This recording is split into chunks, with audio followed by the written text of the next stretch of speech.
This is Bloomberg Law with June Grasso from Bloomberg Radio. In a landmark decision, the Supreme Court divided down ideological lines, upheld Tennessee's ban on gender-affirming care for transgender minors, a stunning setback to transgender rights. Chief Justice John Roberts wrote the majority opinion for the 6 conservatives, finding the law doesn't violate the Constitution's Equal Protection Clause, which requires the government to treat similarly situated people the same. Roberts wrote that there are fierce scientific and policy debates about the medical treatments and that, quote, we leave questions regarding its policy to the people, their elected representatives, and the democratic process, echoing what the chief had said during the oral arguments. We might think that we can do just as good a job with respect to the evidence here as Tennessee or anybody else. But my understanding is that the Constitution leaves that question to the people's representatives rather than to 9 people, none of whom is a doctor. Justice Sonia Sotomayor wrote a blistering dissent for the court's 3 liberals, accusing the conservatives of abandoning transgender children and their families to political whims. During the oral argument, she'd pointed out that the democratic process does not protect transgender people against bad laws. When you're 1% of the population or less, very hard to see how the democratic process is going to protect you. Well, Your Honor, you blacks were a much larger part of the population, and it didn't protect them. It didn't protect women for whole centuries. The decision will affect transgender kids in half the states, which have laws similar to the ban in Tennessee. Joining me is Kate Redburn, a professor at Columbia Law School whose expertise centers on the law of gender, sexuality, and religion. How much of a setback is this decision for transgender rights? It's a significant setback for transgender rights, especially regarding the availability and access to medically necessary treatments for gender dysphoria. So the opinion refers to SB 1's Tennessee law, which essentially prohibits transgender youth from accessing gender-affirming care while allowing all other youth to access the same treatments, and says that that's not a sex classification. What it doesn't do, however, is it doesn't hold that trans people are not a suspect class in general. So it looks like at least 3 justices were willing to go that far, and the opinion didn't go that far. So it doesn't necessarily reach as far as all trans discrimination.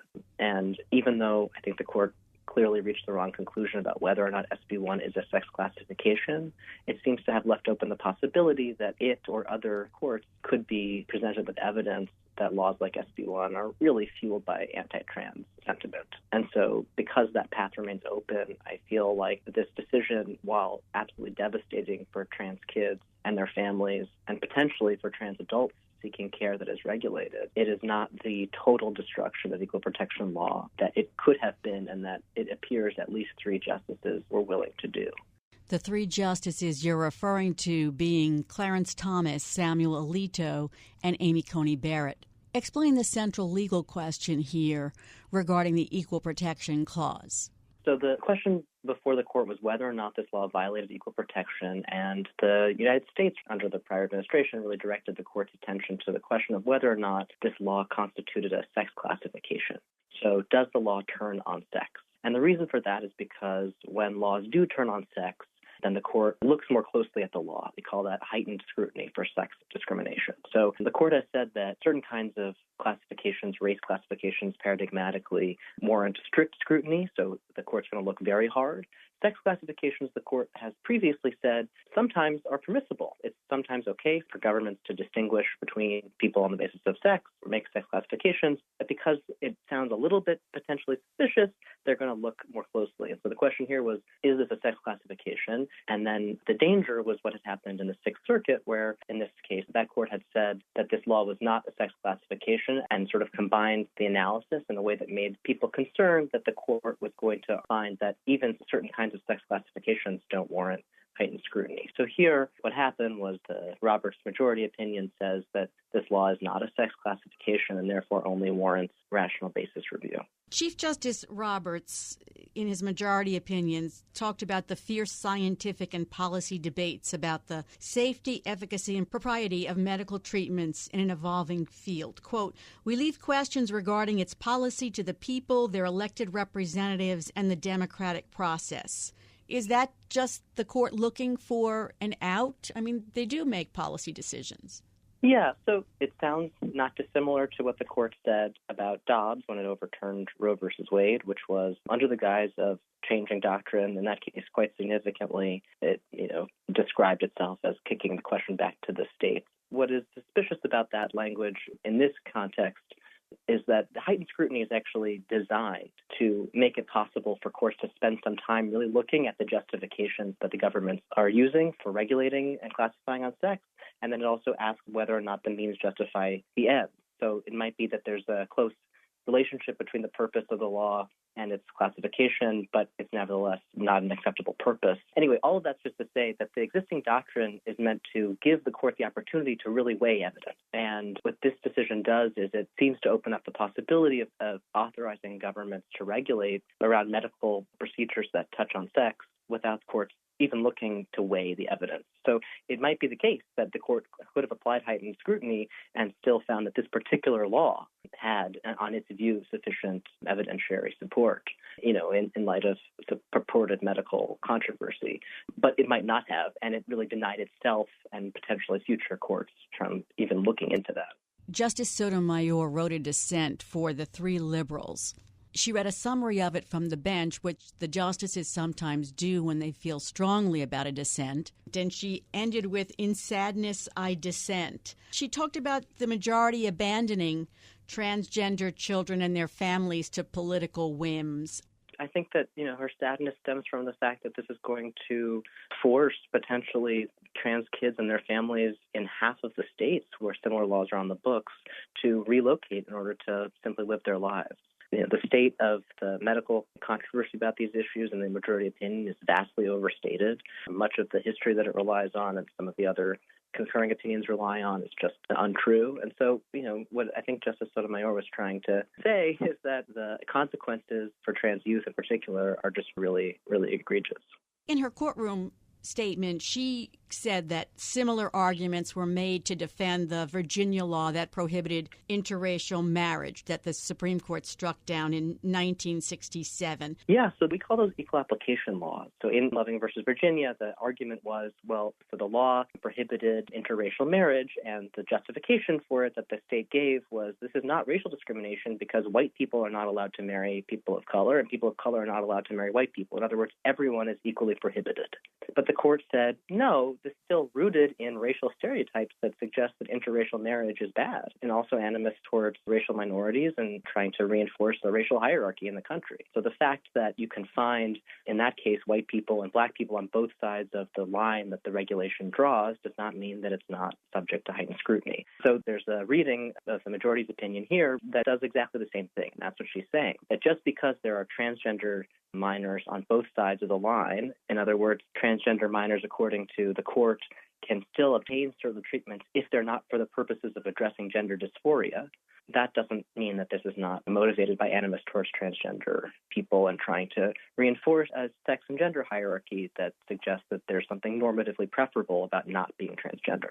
The government changed its position after President Trump took office, switching to supporting Tennessee's ban. Trump has seemed to target transgender people in various ways, from declaring there are only two sexes to kicking transgender service members out of the military. Why do you think there's so much emphasis on a group that represents less than 1% of the population?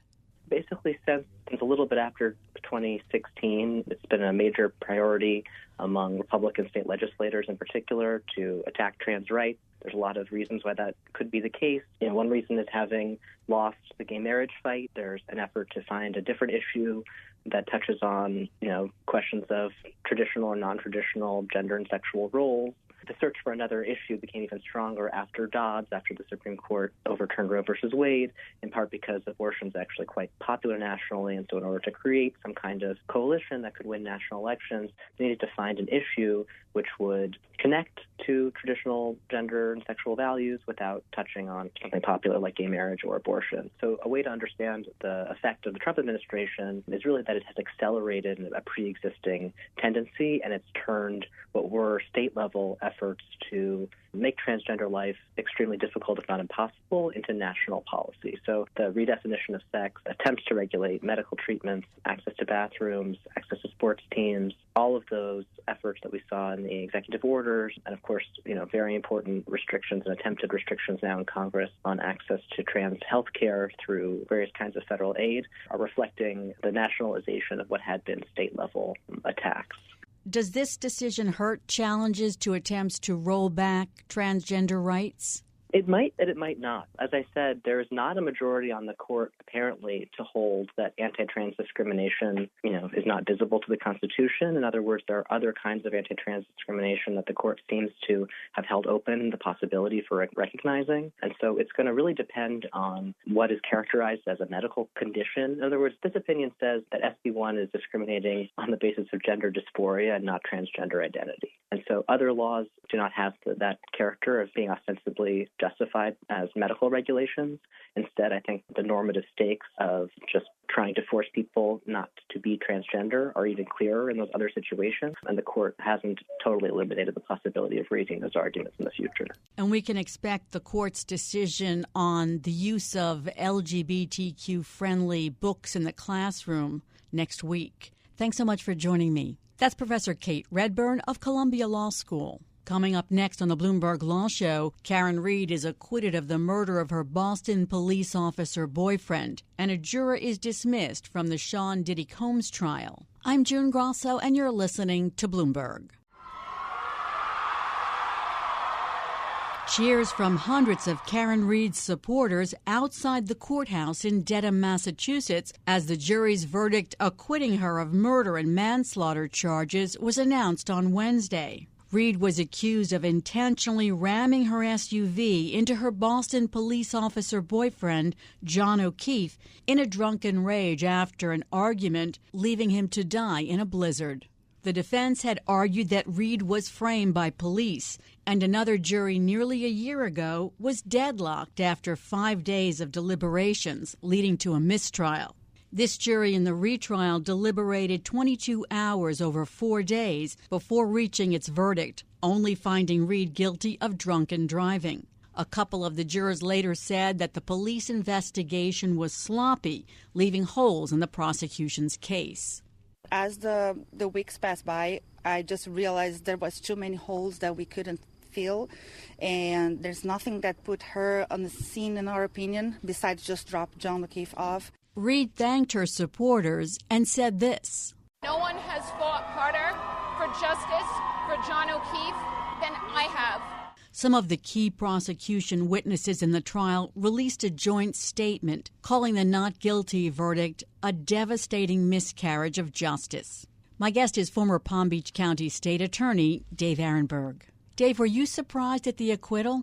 I was very surprised by it because I thought the prosecution this time did an excellent job in focusing the jury on the evidence, the data, the cell phone data, the evidence of the battery of the cell phone and when it started to weaken and when the phone started to freeze, the timing. I mean, this was not speculation. Data doesn't have any axe to grind.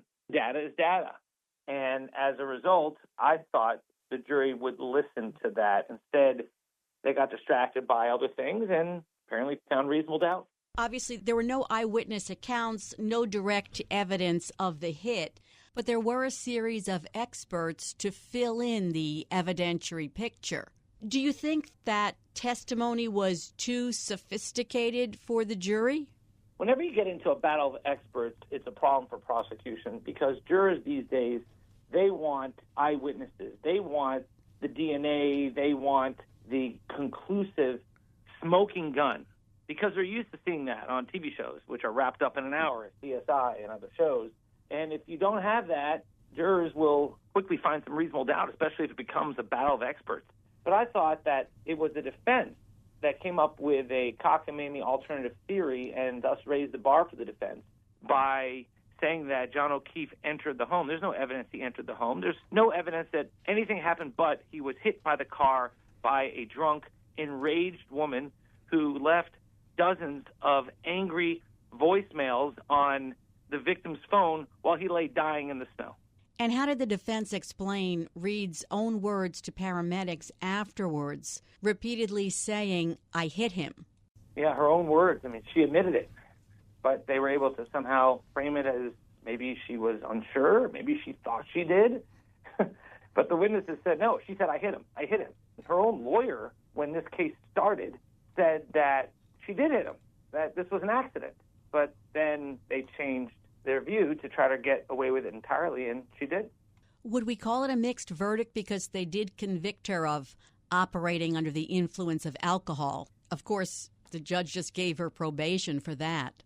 Well, yeah, but they didn't find her guilty of leaving the scene of an accident. So they didn't even feel that it was conclusive that she caused an accident. So how did he die? It's a binary choice. Either she hit him or he went into the house and was murdered by law enforcement officers and soccer moms who got together in a conspiracy of silence to murder their friend and then dump his body on the front lawn. I don't even understand how anyone can think that makes sense. I mean, if you're a law enforcement officer and you're in cahoots with soccer moms, wouldn't you think you would just claim self-defense if you wanted to kill another law enforcement officer, or wouldn't you try to hide the body? Why would you throw the body onto the front lawn of your house unless it didn't happen, which it didn't happen?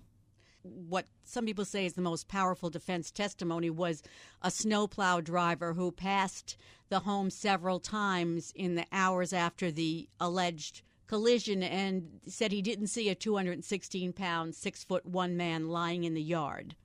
Yeah, no one did. The snow was coming down, and no one did. The only person who found John O'Keefe, who was then the next morning buried under the snow, the only person who found John O'Keefe was the person who hit him, because she knew where his body was, because she hit him.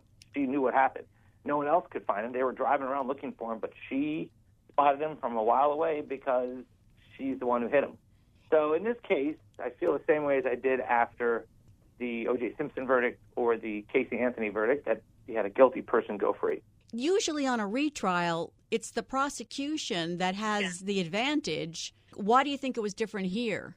I thought the prosecution did a really good job. I don't have any issues with him. I think the defense was able to capitalize on discontent with police. All it takes is a few jurors who have issues with police, and here the accusation was that there was a police cover-up and that the police officers were too close to the family inside the house, and the police officers were not only incompetent in collecting the evidence, that's the defense talking, not me, but also that the lead investigator, who was not even called to the stand, but that the lead investigator was such a disgusting individual with his comments about Karen Reed, and he did make offensive comments, that the whole thing was tainted. And I think that has some resonance with the jury. I think they perhaps want to know why the lead investigator did not testify. Maybe they were hiding something, which they weren't. They just thought that this guy was a sideshow, distraction because of his comments. Yeah, and the defense seemed to emphasize that in the closing arguments.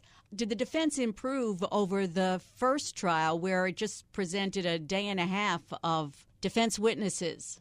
I thought the defense did a really good job, as they did in the first trial. I mean, anytime you are able to get a guilty client acquitted, it's a real feat for the defense, and they deserve credit. They're great lawyers, and it is my belief that she was guilty, and I think the evidence conclusively establishes that. But when you're a defense lawyer and you're able to create a sideshow distraction and it works with the jury, then you're doing your job. That's a shame for the victims' families, but that's what it is. Reed, of course, is free of all criminal charges in the case, can't be retried, but she still faces a civil wrongful death case by O'Keefe's family. And the standard of proof there is much lower, so she could be held liable for damages there. Right. In a civil case, the standard is just preponderance of the evidence. It's much easier to prove, and you just have to prove negligence, which is a lower burden. So all around, it's easier to prove that case. Preponderance of the evidence just means, is it more likely than not that Karen Reed did something wrong here, committed a tort. You don't have to prove anything beyond a reasonable doubt. So is the logical conclusion after this verdict that the murderer is still out there? Yeah, I guess she and O.J. Simpson will go search for the real killers. That's really what this is, right? This was a binary choice. Either she hit him with the car or he went inside the house and was murdered by law enforcement officers and soccer moms, and then they threw their friend's body onto their front lawn. Doesn't make any sense. So, Dave, what do you make of her supporters? I mean, there were crowds of people outside the courthouse waiting for the verdict. I mean, why? She became a cult of personality. I think that the narrative that was fed by bloggers was that here's this sweet, innocent woman who's being framed for a crime she didn't commit by corrupt law enforcement officers. And I just feel for those law enforcement officers and the families for having their names dragged through the mud when they didn't deserve that. They lost a loved one, and John O'Keefe was a good man. And now, in my mind, a guilty defendant walks free. When Reed came out of the courthouse, she made this statement that struck me as odd. No one has fought harder for justice for John O'Keefe than I have. That's her O.J. Simpson, I'm going to find the real killers moment. And it just tells you all you need to know about her. I mean, to make a statement like that, what an insult to the family. Yeah, what an insult. It rubs salt in the wounds to say something like that. Just go on with your life, and this family has suffered enough. Thanks for being here, Dave. That's Dave Aronberg, former Palm Beach County State Attorney. And in another high-profile trial, jurors may begin deliberating toward the end of next week. Sean Diddy Combs is on trial for racketeering conspiracy and sex trafficking. The prosecution is expected to rest its case on Monday, and the defense says it expects to put on its case on Wednesday and Thursday. There was some jury drama this week as the judge dismissed a juror despite the defense raising concerns that putting in a white alternate juror for the black juror would make the jury less diverse. Joining me is former federal prosecutor Robert Mintz, a partner at Carter & English. Bob, tell us what happened with juror number 6. Even before we got to the close of the trial and deliberations in front of the jury, one of the jurors, juror number 6, was removed from the panel by the judge after it was determined that the juror had been less than candid about where he resided. During the jury selection process, he apparently indicated that he lived in the Bronx, which is part of the Southern District of New York, the district where the trial is taking place. But later information surfaced that he actually lived with his girlfriend in New Jersey, which is not within the Southern District of New York, and the court rules say that you cannot be sitting on the jury unless you reside within the district. So that was grounds to remove the juror, and the judge found that there was nothing that could be done to repair the juror's credibility, since, according to the judge, he had apparently been less than candid about where he was living. The trial is in its 6th week. Do the attorneys have a feel for which jurors may be leaning in their direction? Throughout the trial, it's typical for the defense and the prosecution to be forming opinions about which jurors they think may be favoring their case. Of course, nobody really knows what's going on, but based upon their body language, perhaps based upon the eye contact that they're making with witnesses, eye contact they may be making with the defendant, just the way they conduct themselves in the jury box during the trial, it's inevitable that both the prosecution and the defense form some belief as to which jurors may be favoring them as the trial unfolds. In this case, when the judge decided that juror number 6 had to be removed, there was an objection by the Combs defense team.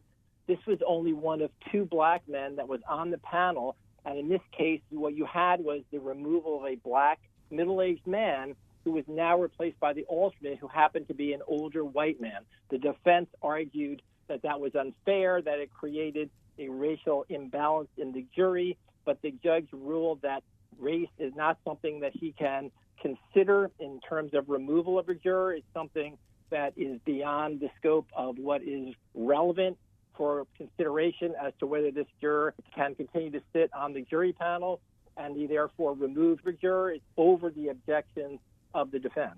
This will likely be an appellate issue if he's convicted. Thanks, Bob. That's Robert Mintz of McCarter & English. Coming up next, Shaq pays $1.8 million to get out of a lawsuit over his FTX endorsements. I'm June Grasso, and you're listening to Bloomberg. Hey, it's Shaquille O'Neal, and I'm excited to be partnering with FTX to help make crypto accessible to everyone. I'm all in. Are you? Shaq was all in on FTX, endorsing the cryptocurrency exchange along with a host of other celebrities and sports superstars, like Tom Brady. A lot of people think this is how you mine Bitcoin, but you don't need a flamethrower to buy, sell, or trade Bitcoin and crypto safely. You just need FTX. Steph Curry. Okay, quit messing around, man. Give me some tips on crypto. No. But you are an expert, right? No, I'm not an expert, and I don't need to be. With FTX, I have everything I need to buy, sell, and trade crypto safely. And who can forget Larry David's Super Bowl commercial? You might as well put the dishes in the shower. Hey, Catherine, what's cooking? We're putting a man on the moon. Are you out of your mind? I can't even get tuna without celery. Nobody's going to the moon, ever. But then FTX imploded in 2022, erasing billions of dollars in customer funds.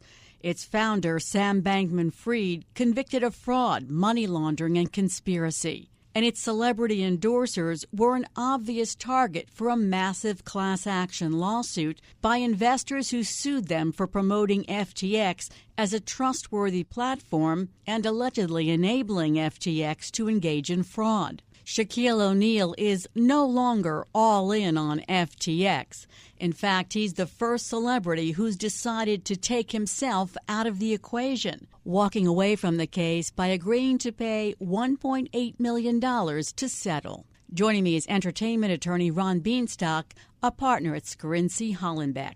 Ron, tell us about the lawsuits filed against FTX celebrity endorsers, including Tom Brady, Steph Curry, Gisele Bündchen, Naomi Osaka, David Ortiz, and Larry David. So let me begin by explaining, if you can imagine putting a frozen dinner into the microwave and it explodes and gets onto everybody and everything, that's what's happened here. So we have to go back a couple of years. Samuel Bankman-Fried and other people decide that they want to create a cryptocurrency exchange, right? They want to compete with other well-known cryptocurrency exchanges, a Bahamian-based company. Hint, hint, that should have already told somebody something. And FTX gets formed with investment capital and to create the largesse, if you will, but also the gravitas of it being serious. Who do we turn to? We turn to media people, sports figures, celebrities, to, if you will, become ambassadors. You can't see my hands, but hand quotes in the air. Ambassadors for the brand. And in return, people would get either shares or get paid. So Tom Brady gets $55 million in stock, and his now ex-wife, Gisele Bündchen, gets 19.8. The problem with all of that is that this is not your normal endorsement agreement. You know, if you're endorsing a product, breakfast cereal, Wheaties box, right? The chances of things going wrong with the product itself are fairly minimalized. These are generalist products. Once you get to services like this, where you've got a currency exchange service that you're telling people, and this is the quote from the complaint, is safe and reliable, I think that there's going to be an issue whether you are fully advised both by the ambassador of the service or even your own people advising you as the ambassador as the potential downfalls and pitfalls of this. So it starts with FTX rolling along, becoming this sort of high investment package group. They get naming rights to a sports stadium in Miami. They sponsor a Formula One racing team, all of the, big money looking type things to show, look how well we're doing. And then they don't make any money. And investors file in the Southern District of Florida in federal court. Obviously, there's a now consolidated case, a 500-page complaint that lays out that we as investors have been defrauded and that money went into this morass and did not come back out as profit for us. And you promised a profit on this unregulated cryptocurrency exchange. So there's a series of interlocking lawsuits and complaints all taking place at the same time. Well, what occurs? Bankruptcy. And from that bankruptcy, things just fall down the hill so fast. Explain Shaq's involvement. We don't know the inside story, but Shaq, along with Larry David, Naomi Osaka, Steph Curry, and Shohei Ohtani, are all involved. They all get paid. Now, this is not sort of your classic influencer deal. They're paid ambassadors of this, and they put their own personal brand at stake by doing this. Shaq gets paid $750,000 to be an ambassador for this FTX. And people are giving money in based upon the assurances that these really well-known people, and Shaq has a reputation of being a very good business person, that they are assured that there'll be some successful outcome of this. It doesn't happen. Goes into bankruptcy. So the lawsuits begin back in that consolidated case in Florida, and there's a series of motions back and forth. And Shaq opts out. He settles. And there is a judge's orders as to whether liability will be expanded or curtailed involving Mr. Brady and all these other people. And Shaq settled prior to the judge's order. And he settles for $1.8 million and a release. And everybody's been saying, well, did he opt out too soon? I think that's a fair question. I think he opted out for a capped amount and a release, and he could walk away from this, even though this agreement still needs to be approved by the court, that at this point, it looks like he'll get out for 1.8, which is all the money he got plus another nearly $1 million. Decades ago, the Ninth Circuit found that Steve Garvey, the star baseball player, couldn't be held liable for endorsing a weight loss system that claimed people could lose weight just by sitting around and doing nothing because he didn't know about material representations. So have celebrity endorsers generally not been found liable for the wrongful acts of the companies whose products they promote? It's the perfect question. The general rule to follow is if you had a product and the product hurts somebody or something happens, you're generally indemnified, right? I promoted the product, but you indemnified me if someone got hurt with the product.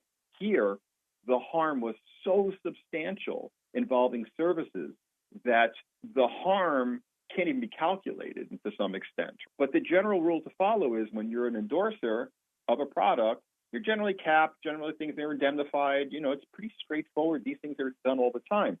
This is an unregulated business. And I've got to toss in one more thing. Shaq had already been involved in an NFT promotion, for those not familiar, non-fungible token, that he and his son started. And he settled for $11 million.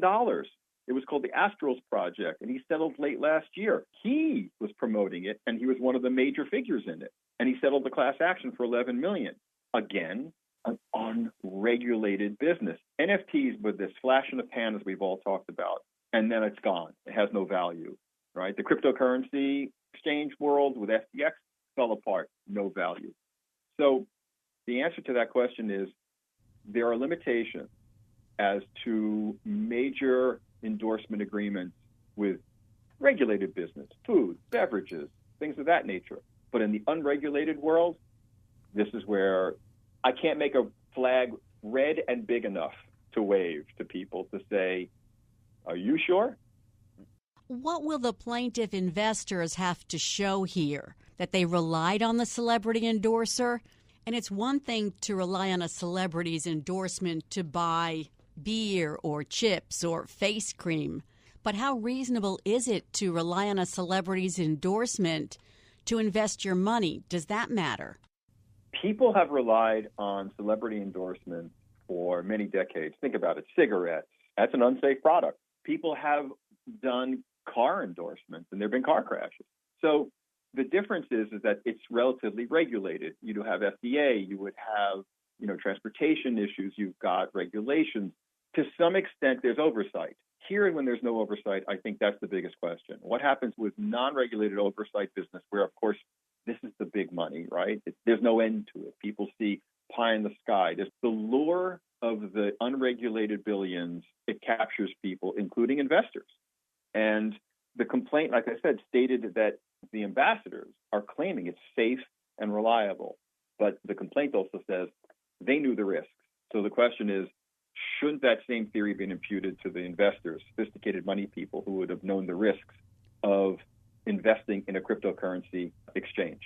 And I think that's the question that we don't have the answer to. We will have it from the court to some extent, and we'll see how successful the claims go against the various people I mentioned before, Otani, David, Osaka, Curry. The liability extends to them. But Shaq got out because he saw a moment to cap it. And I think his attorneys may have had a relationship with plaintiff's counsel and they may have known each other, and there's probably a little backdoor, behind the scenes trading, and he got out for 1.8. As you mentioned before, a Florida federal judge dismissed a lot of the claims against the celebrities in the case, narrowing the scope of the litigation. He dismissed some of the potential liability aspects of it. And again, we don't really know. The voluminous paperwork on this case is hard to explain. Like I said, complaint alone, amended complaint is 500 pages, and who knows if we may get a third amended complaint. There are so many decisions to have been made involving the motions to dismiss back and forth. But at some point, there was probably a series of claims here that the judge is going to feel, you know what, I'm going to curtail this. I want to get the case back under control. It's too broad. So I'm going to allow some of this liability to come through, and I think I'm going to dismiss other aspects of it. Do you see these lawsuits affecting celebrity endorsement deals in the future? I think so. I think this is going to have some chilling effect. I do. And for you to be in a position, you, the average, superstar person, media celebrity, to be in a position where you can settle for $1.8 million, or in Shaq's case, $11 million, and then $1.8 million. I suppose if you've got that liquidity to do that, then maybe things don't bother you. And maybe at that level of finance, access to capital, maybe it doesn't bother you. But I think it's going to have a chilling effect, and I would hope so, on people making decisions, particularly in unregulated businesses like NFTs, cryptocurrency exchange, Bitcoin, which is a form of cryptocurrency, and other meme coins and things of this nature. I think that's where people are going to start to get a little bit more reluctant to lend their name to something, because now you're talking about your brand being damaged to support another brand. And we only have the one brand, and when it's tarnished, your ability to endorse high-level things will diminish. We'll see if any other celebrities decide to take the settlement route like Shaq. Thanks so much, Ron. That's Ron Bienstock, a partner at Scarinci Hollenbeck. And that's it for this edition of the Bloomberg Law Show. Remember, you can always get the latest legal news on our Bloomberg Law podcast. You can find them on Apple Podcasts, Spotify, and at www.bloomberg.com/podcast/law. And remember to tune into the Bloomberg Law Show every weeknight at 10 p.m. Wall Street time. I'm June Grasso, and you're listening to Bloomberg.